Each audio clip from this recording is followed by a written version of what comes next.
there, welcome back. And this is going to be the review video for homework number 7. So homework number 7 had 4 problems, and problem number 2 and problem number 3 each had 2 parts. So we'll go over each problem and the solution. Okay, so problem number 1.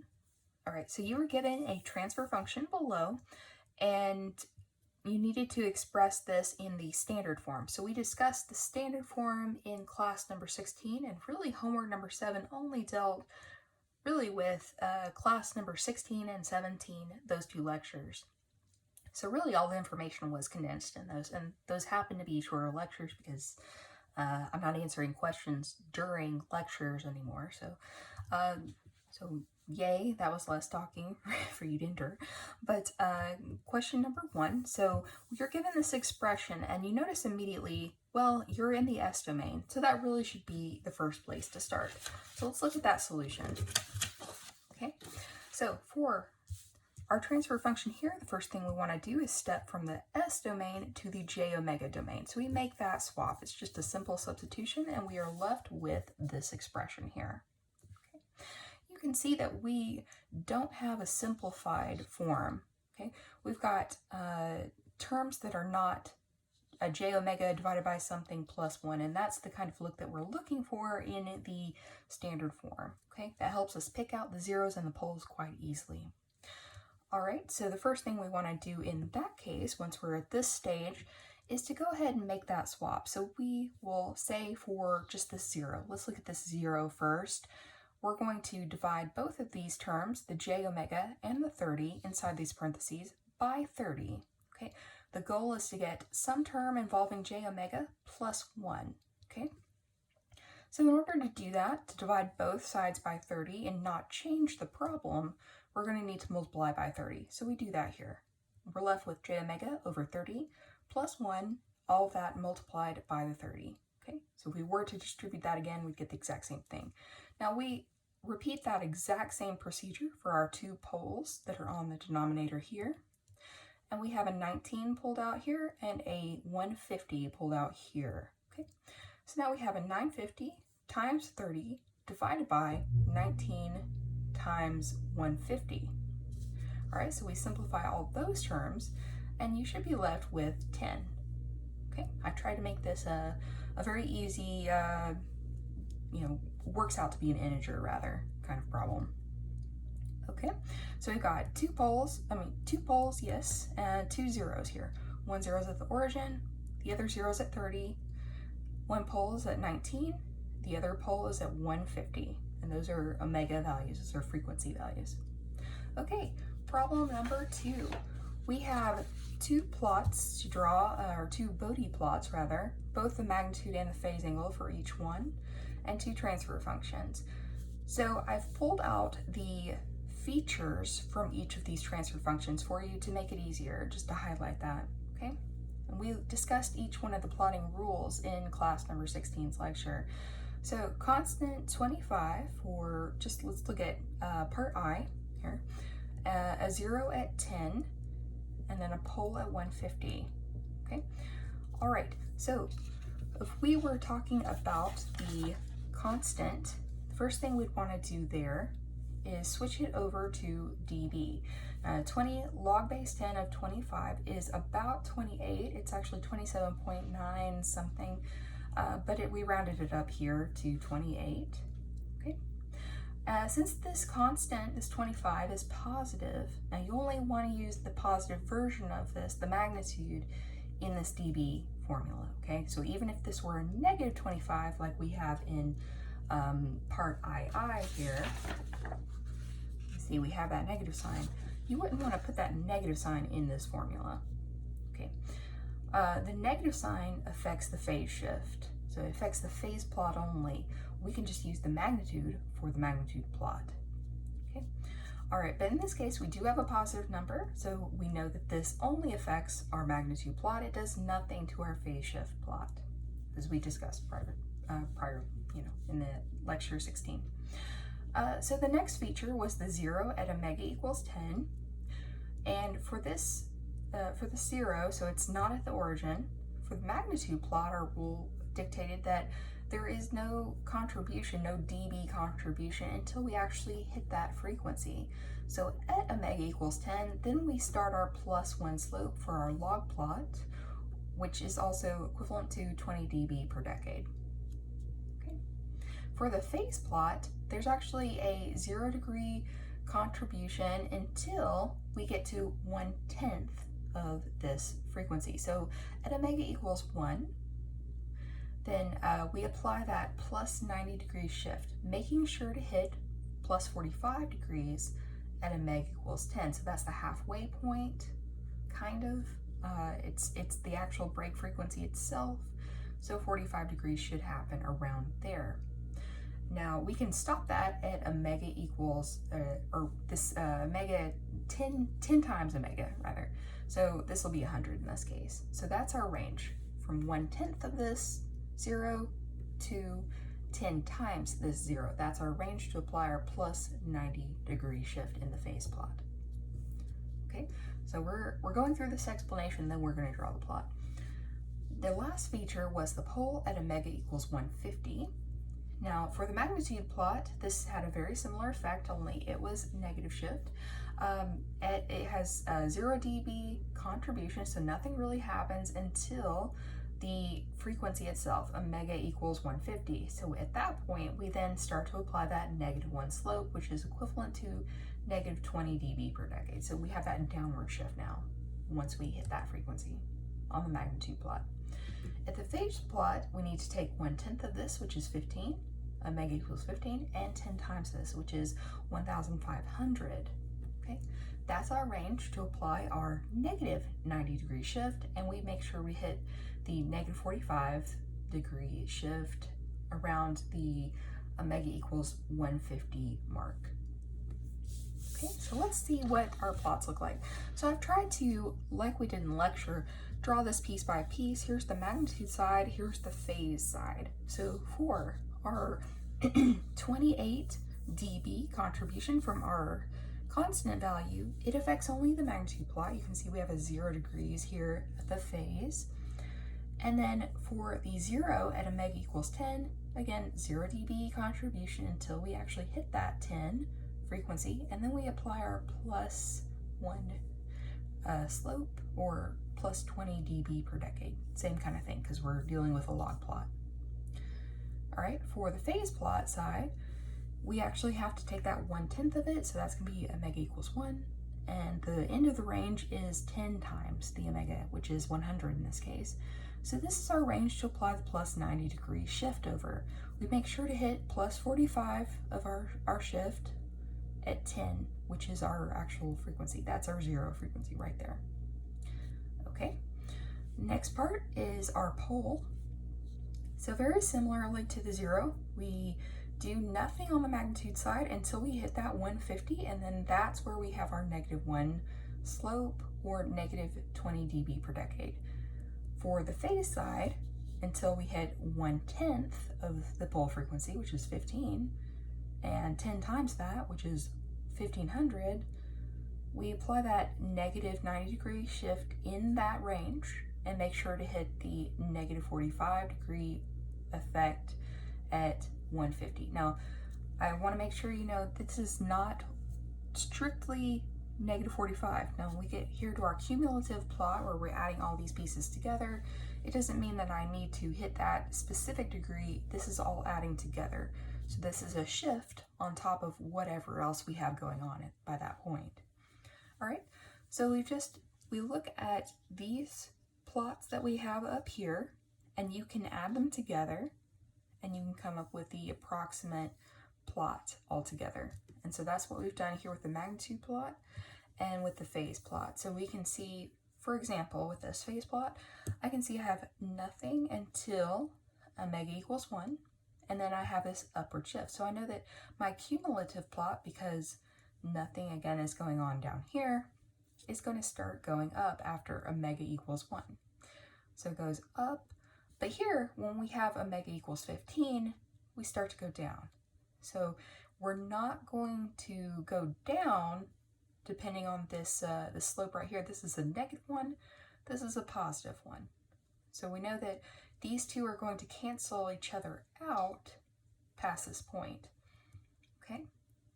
All right, so it actually goes up and then it goes right back down to 0. We start at 0 degrees and we end up at 0 degrees because we have a plus 90 degree shift and then a negative 90 degree shift. Okay. For the magnitude side, this one is actually possibly a bit easier. Nothing happens aside from our constant. Our constant applies at 28 dB approximately. And so that's the only piece of our cumulative plot until omega equals 10, when we start to have this increased slope. Okay, so our plot tends to rise after that. And then once we hit about 150, we will then decline. So they cancel each other out and we have a 0 slope. Okay, there is a bit of an increase right here in this region. Okay, I estimated it here. I know that it's going to be above the 48 dB, which was a 20 increase from our constant. Okay, but you can clearly see the shape from just adding these together. All right, so let's do the second problem for this part.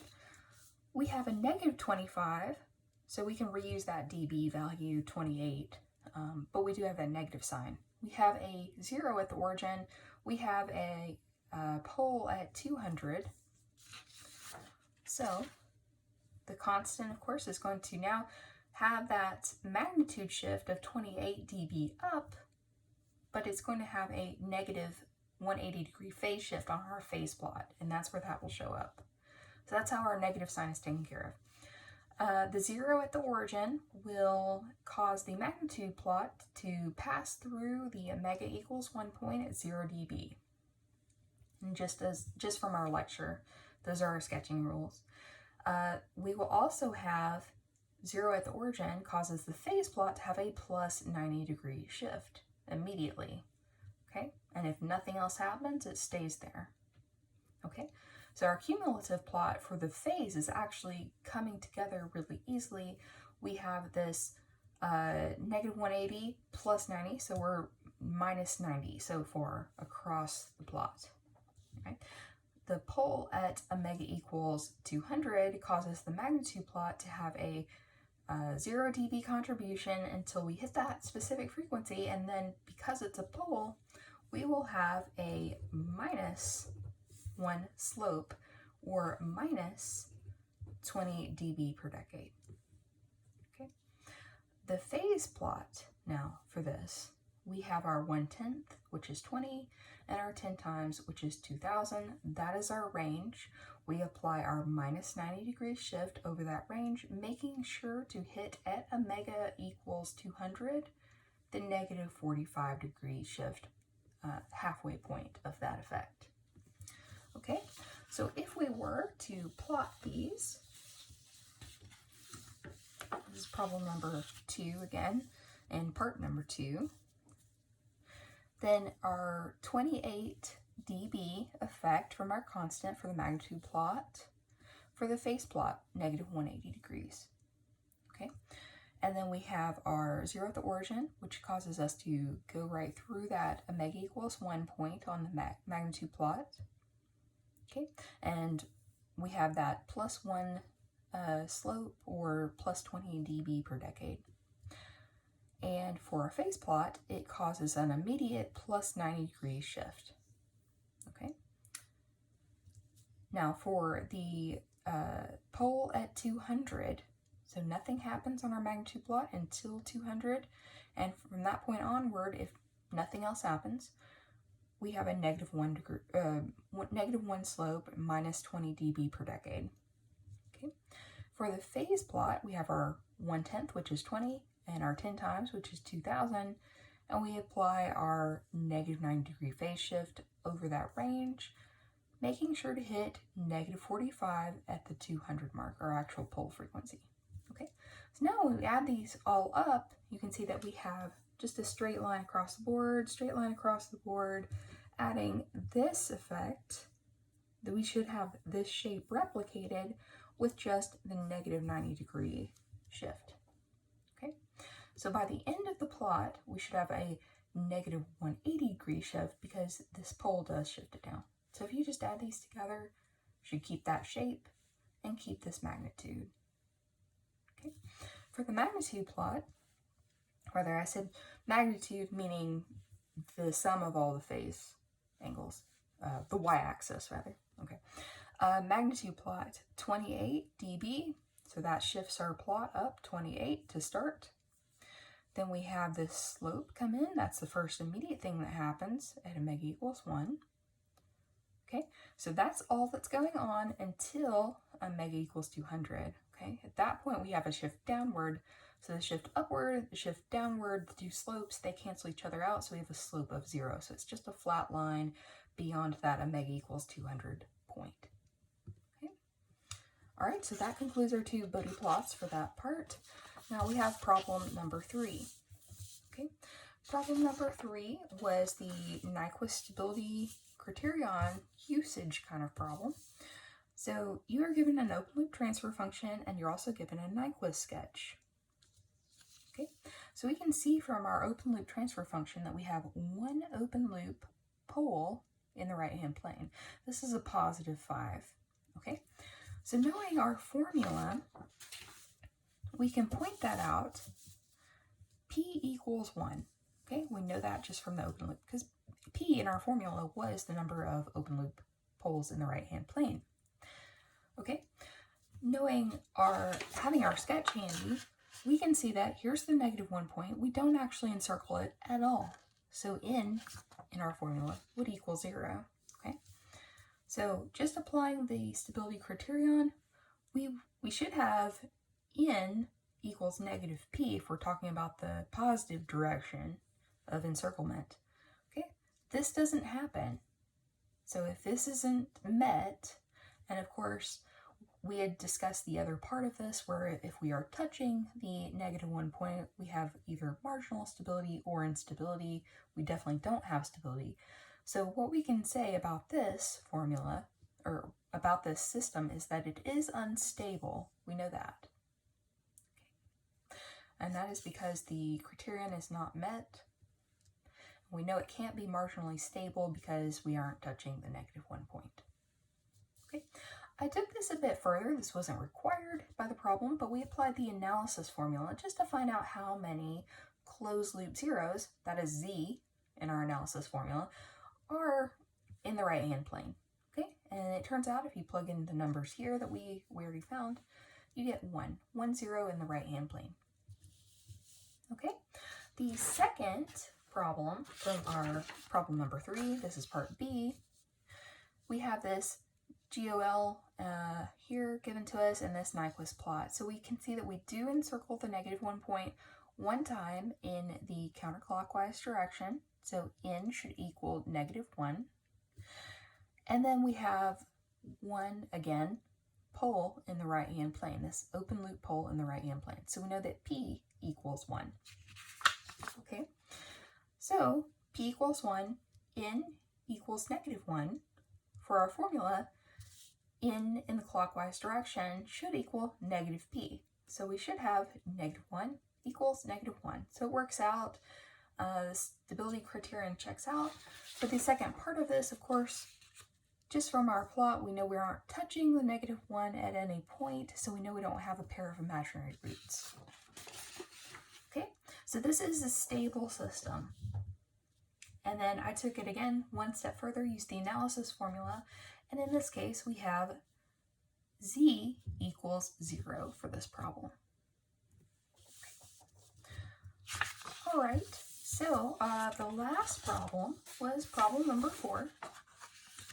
You were given a list of omega values and magnitudes and phase angles. And if you plotted these on a polar plot and used your correct direction, actually you just went in the direction of increasing omega, that was a big hint, you could generate a plot. So your plot should have looked something like this. And so I tried to mark the magnitudes on here. We can see that the negative 1 point is right here, and this is actually negative 5. And so we do encircle the -1 point. Okay? We can observe from our transfer function that we have one pole, this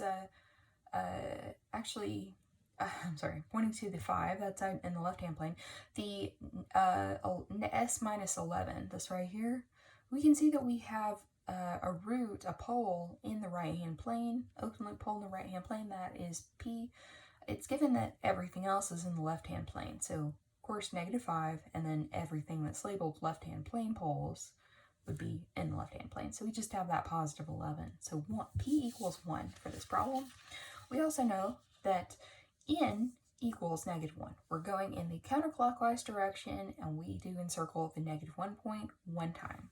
Okay, so again, much like problem number 3, part number 2, we have a situation where we have N equals -1 in our formula, and that is equal to -P, and that works out. So we have a stable closed loop system. Okay, if we were to carry this through a little further with the analysis formula, you'll come up with Z equals 0 if you just plug in everything. Okay, and that concludes homework number 7.